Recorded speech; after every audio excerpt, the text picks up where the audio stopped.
The trends tell us to look for an Irish-trained 8-year-old who's coming to Aintree for the first time. Escaria 10 fits all of those trends. He's the hot fashion horse. He'll do for me at Aintree. My pick for the 2022 Randox Grand National is Fiddler On The Roof.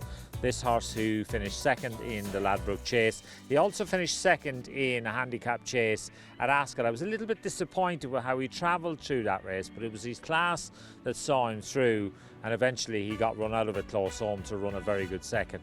When I saw him running that Ladbroke Chase, I thought, Grand National. My selection for this year's Grand National is Eclair Surf. Great horse. It won the Tote Classic Chase at Warwick in January over 3 Mile 5. It then came second over 4 miles in the Ida. It's a great price, hopefully, for the each way selection. I'm hoping it's going to be Enjoy Dalen.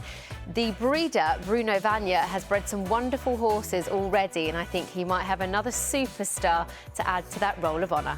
I'm going for a home win this year. Fiddler On The Roof, good enough to be second to Monkfish at the Cheltenham Festival. He's had a terrific campaign this year. The win at Carlisle, second in the big handicap at Newbury back in November. He's a model of consistency, and I can see Fiddler On The Roof keeping the National in England. I think the Grand National is going to be going back to Ireland for the 4th year in a row. Not with one of the bigger names, though. A trainer many of you may not have heard of, Kieran Murphy, who trains over in County Westmeath. Enjoy Dalen is the horse who's had the perfect prep. He had a spin over hurdles last time out, finishing 5th in Ireland, 3rd in last year's Irish Grand National. If he gets jumping early on, gets into a good position, he should run a massive race in the Grand National. My selection is going to be Colin Tizard's Fiddler On The Roof. He's got some back class, he hasn't had much racing. Apparently they took him down to David Pites and scored him over the Grand National fences, and he loved it, and I'll love it if he wins.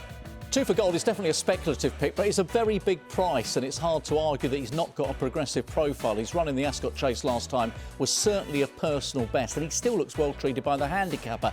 Just a bit of rain, please, to give him a chance.